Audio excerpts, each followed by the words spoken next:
প্রিয় শিক্ষার্থীবৃন্দ, কেমন আছো সবাই? আশা করি মহান সৃষ্টিকর্তার অশেষ কৃপায় সবাই ভালো আছো, সুস্থ আছো। আল্লাহ সবাইকে ভালো রাখুক, সুস্থ রাখুক, সেই কামনা করি।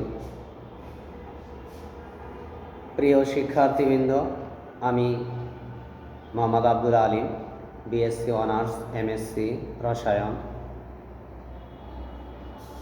নবম দশম শ্রেণীতে রসায়নের পাঠ নিয়ে আজকে তোমাদের সামনে হাজির হয়েছি। নবম দশম শ্রেণীর রসায়ন অধ্যায় 3 পদার্থের গঠন নিয়ে। পদার্থের গঠনে আমাদের আজকের আলোচনার বিষয় ইলেকট্রন, প্রোটন, নিউট্রন, পারমাণবিক সংখ্যা ও ভর সংখ্যা। ইলেকট্রন, প্রোটন, নিউট্রন, পারমাণবিক সংখ্যা ও ভর সংখ্যা, এগুলো নিয়ে আমি তোমাদের সামনে তথ্যবহুল কিছু আলোচনা করার চেষ্টা করব। হ্যাঁ, আমরা জানি কোনো পদার্থ, সেটা যদি মৌলিক পদার্থ হয়, সেই পদার্থের একটি ক্ষুদ্রতম অবিভাজ্য কণা রয়েছে। সেই অবিভাজ্য ক্ষুদ্রতম কণা, যেটা ওই মৌলিক পদার্থের বৈশিষ্ট্য রক্ষা করে, তাকে আমরা পূর্বের ক্লাসে পরমাণু বলে অভিহিত করেছি। এই পরমাণুকে ভাঙলেও ইলেকট্রন, প্রোটন, নিউট্রন পাওয়া যায়, সেটা আমরা আগের ক্লাসে ইঙ্গিত দিয়েছিলাম। রাইট? আজকে আমরা দেখব সেই মৌলের একটি পরমাণুকে ভাঙলে যে ইলেকট্রন, প্রোটন ও নিউট্রন পাওয়া যায়, এই ইলেকট্রন, প্রোটন, নিউট্রন আসলে কি? ইলেকট্রন, একে প্রকাশ করা হয় প্রতীক ই দ্বারা। ই দিয়ে ইলেকট্রন বোঝানো হয়। এর প্রকৃত আদান বা চার্জ -1.6 গুণন 10⁻⁻⁻⁰ কুলম্ব। একটি ইলেকট্রনের চার্জ বা আধান -1.60 গুণন 10⁻⁻⁻�19 কুলম্ব। -1.6 গুণন 10⁻⁻⁻19 কুলম্ব। এটা হচ্ছে একটি ইলেকট্রনের আধান বা চার্জ। একটি ইলেকট্রনের প্রকৃত ভর রয়েছে। একটি ইলেকট্রনের প্রকৃত ভর 9.11 গুণন 10⁻⁻31 কেজি। যদি গ্রামে নেই তাহলে -28 গ্রাম। 9.11 গুণন 10⁻⁻28 গ্রাম। কেজিতে নিলে 1000 দিয়ে ভাগ দিলে -3 বেড়ে যাবে, অর্থাৎ 9.11 গুণন 10⁻31 কেজি। 9.11 গুণন 10⁻28 গ্রাম একটি ইলেকট্রনের প্রকৃত ভর। এর আপেক্ষিক আধান ধরা হয় -1। ইলেকট্রনের আপেক্ষিক আধান -1 এবং আপেক্ষিক ভর 0। তুলনামূলকভাবে ইলেকট্রনের কোনো ভর নেই। এর ভর অত্যন্ত কম, নগণ্য। সেটা যোগ করলেও যা, না করলেও তা, নগণ্য। এজন্য ইলেকট্রনের ভরকে ধরা হয় না। তাহলে আপেক্ষিক ভর, তোমরা হয়তো ভাবতে পারো 9.11 গুণন 10⁻31 কেজি, এত ভর, কিন্তু যে -31 আছে, প্রকৃতপক্ষে এই ভরটা অত্যন্ত নগণ্য। ওকে, তাহলে আমরা ইলেকট্রনের সম্পর্কে জানলাম যে ইলেকট্রনকে ই দ্বারা প্রকাশ করা হয়। ইলেকট্রনের আধান বা চার্জ -1.6 গুণন 10⁻⁻19 কুলম্ব। এর প্রকৃত ভর 9.11 গুণন 10⁻⁻31 কেজি অথবা 9.11 গুণন 10⁻⁻28 গ্রাম। এর আপেক্ষিক আধান -1, কিন্তু আপেক্ষিক ভর 0। তুলনামূলকভাবে এর ভরটা অত্যন্ত নগণ্য, এজন্য এর ভরকে ধরা হয় না, 0 ধরা হয়। এবারে আসে নিউট্রন, না প্রোটন আছে। প্রোটনকে প্রকাশ করা হয় পি দ্বারা, ছোট হাতের পি। পিতে প্রোটন, ইতে ইলেকট্রন, এই জন্য ই দিয়ে প্রকাশ করা হয়েছে। পিতে প্রোটন, এই জন্য পি দিয়ে প্রকাশ করা হচ্ছে। এর প্রকৃত চার্জ, মানে এর আধান বা চার্জ 1.6 গুণন 10 to the power minus 19 coulomb. Electron আর প্রোটনের চার্জ সেম, বাট ইলেকট্রনের ক্ষেত্রে মাইনাস ছিল আর প্রোটনের ক্ষেত্রে প্লাস, অর্থাৎ প্লাস 1.6 গুণন 10 to the power minus 19 coulomb এর প্রকৃত চার্জ, এবং এর ভর 1.673 গুণন 10 টু দি পাওয়ার মাইনাস 24 গ্রাম। 1.673 গুণন 10 টু দি পাওয়ার মাইনাস 24 গ্রাম, কেজিতে নিলে মাইনাস 27 কেজি। ক্লিয়ার? মাইনাস 3 বেড়ে যাবে। ওকে, এবং এর আপেক্ষিক আধান বা চার্জ প্লাস 1, আর এর আপেক্ষিক ভর 1 ধরা হয়। প্রোটনের আপেক্ষিক ভর 1 ধরা হয়। তাহলে আমরা প্রোটন সম্পর্কে ক্লিয়ার। এবার ইলেকট্রন, নিউট্রন। ইলেকট্রন প্রোটন গেল, এবার নিউট্রনে দেখো। নিউটনের কে প্রকাশ করা হয় এন দ্বারা, ছোট হাতের এন দ্বারা নিউটনকে প্রকাশ করা হয়, এবং এর কোনো চার্জ নেই, চার্জ নিরপেক্ষ, অর্থাৎ শূন্য। নিউট্রন চার্জ নিরপেক্ষ। ইলেকট্রন ঋণাত্মক মাইনাস, প্রোটন ধনাত্মক প্লাস। ইলেকট্রনের কোনো চার্জ নেই, চার্জ বিহীন, নিরপেক্ষ, শূন্য। এর প্রকৃত আধান বা চার্জ নেই।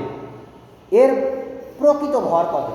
1.675। প্রোটনের, নিউটনের ক্ষেত্রে প্রোটনের চেয়ে একটু কম, 673 ছিল, এটা 675 গুণন 10 টু দি পাওয়ার মাইনাস 24 গ্রাম। কেজিতে নিলে 1.675 গুণন 10 to the power minus 27 KG.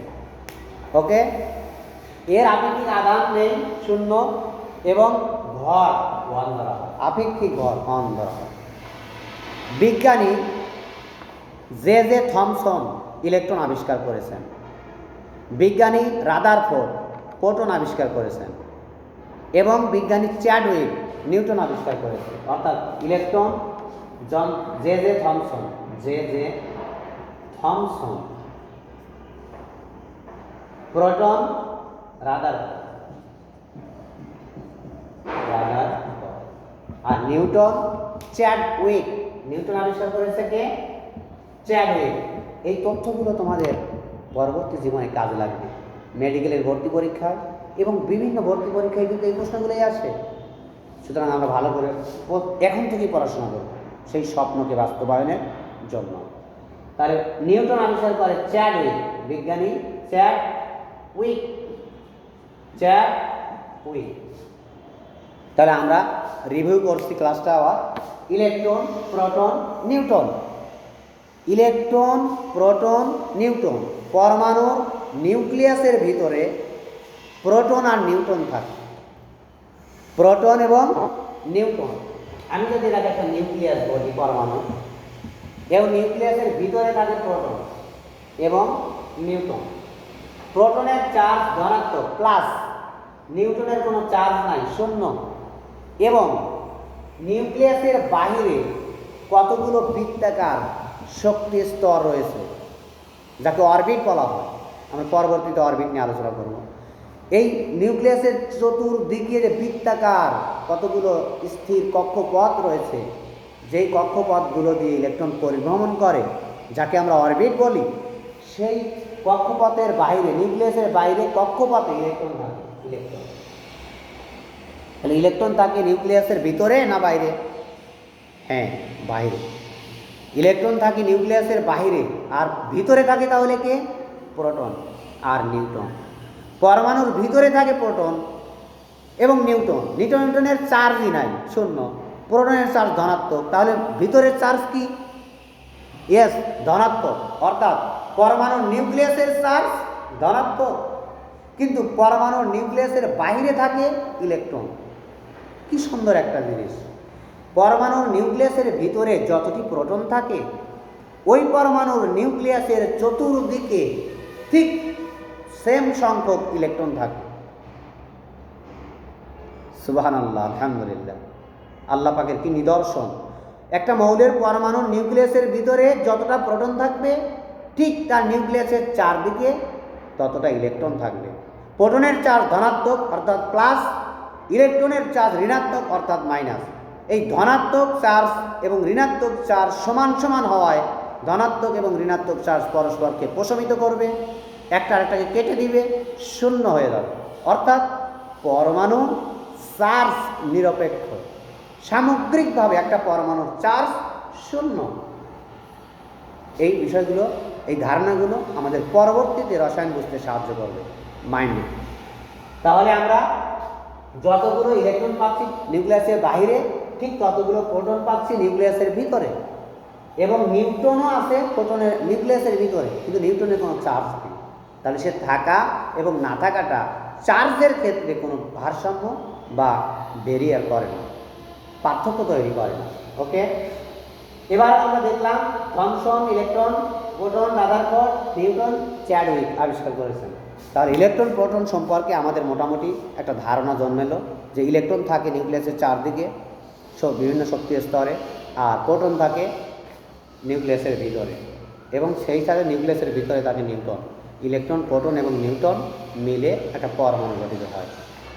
এবার তোমরা বইয়ে বিস্তারিত ভালো করে জানার জন্য পড়বে, এগুলো রসায়নের স্তম্ভ খুঁটি, এগুলো রসায়নের বীজ। এইগুলো জানলেই তুমি পরবর্তীতে ধাপে ধাপে রসায়নকে বুঝতে এবং জানতে সহজ হবে তোমার জন্য। ওকে, তাহলে আমরা পরের ধাপে চলে যাই। প্রোটন গেল, নিউট্রন গেল, এবার পারমাণবিক সংখ্যা, ভর সংখ্যাটা কি আমরা একটু বুঝবো। পারমাণবিক সংখ্যা, আশা করি দেখতে পাচ্ছ, পারমাণবিক সংখ্যা পরে আসছে ভর সংখ্যায়। এবার আসো পারমাণবিক সংখ্যাটা আসলে তাহলে কি? পারমাণবিক সংখ্যা পরমাণুর সংখ্যা না, কোনো মৌলের পরমাণু, মানে একটা মৌল থাকবে, যেমন হাইড্রোজেন থাকতে পারে, সেই মৌলের পরমাণু থাকবে, যেমন হাইড্রোজেনের পরমাণু, ওই পরমাণুর নিউক্লিয়াসে অবস্থিত, নিউক্লিয়াসের ভিতরে অবস্থিত প্রোটনের সংখ্যাকে পারমাণবিক সংখ্যা বলে। হ্যাঁ, তুমি সহজভাবে বলতে পারো যে প্রোটনের সংখ্যাকে পারমাণবিক সংখ্যা বলে। ওকে, ফাইন। কিন্তু সংখ্যাটাকে স্ট্যান্ডার্ড করার জন্য, মানানসই করার জন্য, গ্রহণযোগ্যতা বাড়ানোর জন্য তুমি একটু সুন্দর করে বলবে। কি পারবে না? অবশ্যই পারবে। কোনো মৌলের পরমাণু থাকবে, সেই পরমাণুর নিউক্লিয়াস থাকবে, ওই নিউক্লিয়াসের ভিতরে কে আছে? প্রোটন আর নিউট্রন। ওই প্রোটন, শুধু প্রোটনের সংখ্যাকে পারমাণবিক সংখ্যা বলা হবে। তাহলে আমরা বলতে পারি কোনো মৌলের পরমাণুর নিউক্লিয়াসে অবস্থিত প্রোটনের সংখ্যাকে পারমাণবিক সংখ্যা বলে। আবারও বলছি, কোনো মৌলের পরমাণুর নিউক্লিয়াসে অবস্থিত প্রোটনের সংখ্যাকে ওই মৌলের পারমাণবিক সংখ্যা বলে। ক্লিয়ার? কোনো মৌলের পরমাণুর নিউক্লিয়াসে অবস্থিত প্রোটনের সংখ্যাকে ওই মৌলের পারমাণবিক সংখ্যা বলে। ক্লিয়ার? আমি ধীরস্থিরভাবে অজের সুরে সুরেও বলা যায়, তোমাদের শুনতে সুবিধা হবে। কোনো মৌলের পরমাণুর নিউক্লিয়াসে অবস্থিত প্রোটনের সংখ্যাকে পারমাণবিক সংখ্যা বলে। মনোযোগ দিয়ে শুনবে, চর্চা করবে, আশা করি ভুলবে না। এবার আসছে নিউটন সংখ্যা। প্রোটনের সংখ্যাকে পারমাণবিক সংখ্যা বলে, থাকলো কে? নিউটন। সেটা কাজে লাগবে ভর সংখ্যা বের করতে। তাহলে ভর সংখ্যাটা কি? ভর সংখ্যাকে m দ্বারা প্রকাশ করা হয়, m = p + n, বা a দ্বারা প্রকাশ করা হয়, a = p + n। ভর সংখ্যাকে a দিয়ে প্রকাশ করলাম আমরা, আর m দিয়ে বলছিলাম ম্যাস, এই জন্য m। তাহলে তোমাদের বইয়ে a দিয়েই প্রকাশ করা আছে। তাহলে ভর সংখ্যা যদি a হয়, আমরা a = p + n লিখি। তার মানে a = যদি p + n হয়, তাহলে কোন মৌলের পরমাণুর নিউক্লিয়াসে অবস্থিত প্রোটন ও নিউট্রনের মোট সংখ্যাকে ওই মৌলের ভর সংখ্যা বলে। কথা ক্লিয়ার? কোন মৌলের পরমাণু নিউক্লিয়াসে অবস্থিত প্রোটন ও নিউট্রনের মোট সংখ্যাকে ভর সংখ্যা বলে। আমরা আবার একটু কল্পনা করি, আমরা একটা বৃত্ত আঁকি।